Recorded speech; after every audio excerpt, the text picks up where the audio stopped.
अगर आपको आपके घर में कहीं भी एक भी चूहा नजर आता है तो आप बेचैन हो जाते हैं और आप उसको घर से बाहर भगाने और उसको पकड़ने के लिए अनेकों तरीकों को अपनाएंगे, जो कि सही भी है क्योंकि चूहों को प्लेग जैसी भयानक बीमारियों का कारण माना जाता है, जिनकी वजह से न जाने कितने लोगों ने अपनी जानें गंवा दी।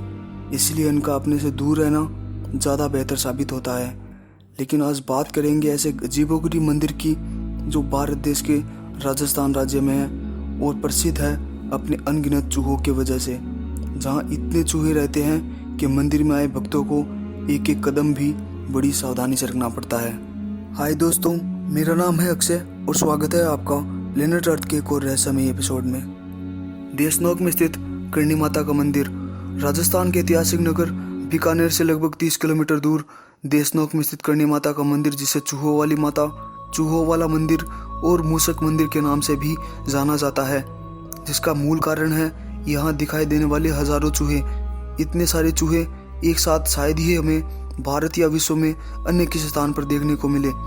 इस मंदिर को करणी माता के चमत्कारिक कार्यों और जन कल्याण के लिए पूरे भारत देश में जाना जाता है और इस मंदिर का निर्माण बीकानेर रियासत के महाराजा गंगा सिंह ने 20वीं शताब्दी के शुरू में कराया था।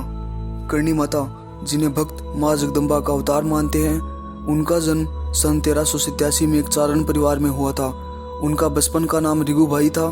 रिगुभाई की शादी साटिका गांव के किपोजी चारण से हुई थी, लेकिन शादी के कुछ समय बाद ही उनका मन घर गृहस्थी और सांसारिक जीवन से उब गया था।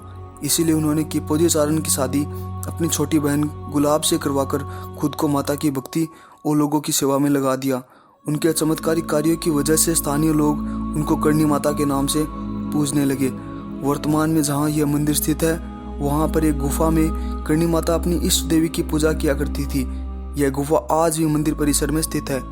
करणी माता की कथा के अनुसार करणी माता का सौतेला पुत्र लक्ष्मण, जो कि उनकी बहन गुलाब और उनके पति किपोजी चारण का पुत्र था, जो कोलायत में स्थित कपिल सरोवर में पानी पीने की कोशिश में डूबकर मर गया।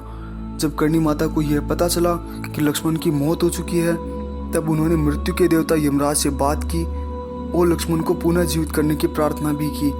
यमराज ने पहले तो इस बात से इनकार कर दिया, लेकिन बाद में उन्होंने विवश होकर एक शर्त के अनुसार चूहे के रूप में पुनः जीवित कर दिया।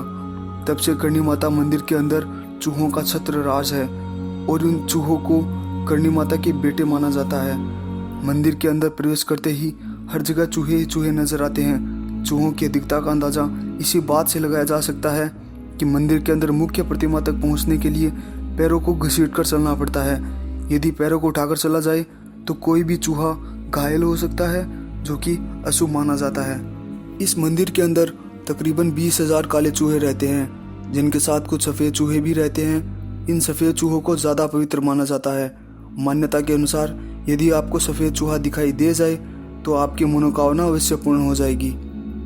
इस मंदिर के चूहों की एक विशेषता और भी है, जिसके अनुसार मंदिर में सुबह 5 बजे होने वाली मंगल आरती और शाम को 7 बजे होने वाली संध्या की आरती के समय सभी चूहे अपने बिलों से बाहर आ जाते हैं। इन दो वक्त चूहों की सबसे ज़्यादा धमाचौकड़ी होती है। यहाँ पर रहने वाले चूहों को काबा भी कहा जाता है। माँ को चढ़ाए जाने वाले प्रसाद को पहले चूहे खाते हैं, फिर उस प्रसाद को भक्तों में बांटा जाता है, जिनको बाद में भक्त बड़े चाव से खाते हैं। चील, गिद्ध और दूसरे जानवरों से इन चूहों की रक्षा के लिए मंदिर में खुले स्थानों पर जालियां लगी हुई है। स्थानीय लोगों के अनुसार इन चूहों ने कभी भी किसी को भी हानि नहीं पहुंचाई, जबकि प्रत्येक चूहा कुतरने में माहिर है। एक और अजीब और सोचने पर मजबूर करने वाली बात यह है कि असंख्य चूहों से भरे इस मंदिर के बाहर यदि देखा जाए तो एक भी चूहा नजर नहीं आता, और इस मंदिर में इतने चूहों के होने के बावजूद कभी भी बिल्ली इस मंदिर में प्रवेश नहीं करती। बस यही वजह है कि इस जगह पर देश भर के श्रद्धालुओं की हर वर्ष भीड़ लगी रहती है और श्रद्धालु अपनी मनोकामना की पूर्ति के लिए दूर दूर से चले आते हैं। इस मंदिर की सबसे चौंका देने वाली और आश्चर्यचकित करने वाली बात यह है कि करणी माता के इस मंदिर में हजारों चूहों के होने के बावजूद मंदिर में कहीं भी बिल्कुल भी बदबू नहीं है, जो कि एक सोच में डालने वाली बात है। और तो और यहाँ इस मंदिर में इन चूहों की वजह से कोई बीमारी भी नहीं फैली। यहाँ तक कि चूहों का जुटा हुआ प्रसाद खाने से कोई भी वक्त बीमार नहीं हुआ है, जो असंभव है क्योंकि मेडिकल साइंस के अनुसार चूहों के जूठे भोजन को खाने से आदमी की जान भी जा सकती है। इतना ही नहीं, जब आज से कुछ दशकों पूर्व संपूर्ण भारत में प्लेग जैसी भयानक बीमारी फैली थी, तब भी इस मंदिर में भक्त लोग चूहों का जुटा हुआ प्रसाद ही खाते थे। यही वजह है जो इस मंदिर को चमत्कारिक साबित करती है। एक अन्य मिथक तथा बीकानेर के लोकगीतों में इन चूहों की अलग ही कहानी बताई जाती है, जिसके अनुसार एक बार 20,000 सैनिकों की एक सेना ने देशनोक पर आक्रमण कर दिया, लेकिन करणी माता ने अपने प्रताप से उन सभी सैनिकों को चूहों में बदल दिया और हमेशा के लिए अपनी सेवा में रख लिया। इन सब चमत्कारिक कार्यों के कारण ही सभी जगहों से आए लोग करणी माता का पूजन करते हैं। आस्था और विश्वास के नाम पर सबसे ज़्यादा लोग अगर कहीं दर्शन और पूजन के लिए जाने जाते हैं तो वह देश है भारत। दोस्तों, अगर आपको वीडियो अच्छा लगा हो तो चैनल को ज़रूर सब्सक्राइब करें और अपने दोस्तों के साथ शेयर करें। जल्दी लौटेंगे एक और रोमांचक वीडियो के साथ। धन्यवाद।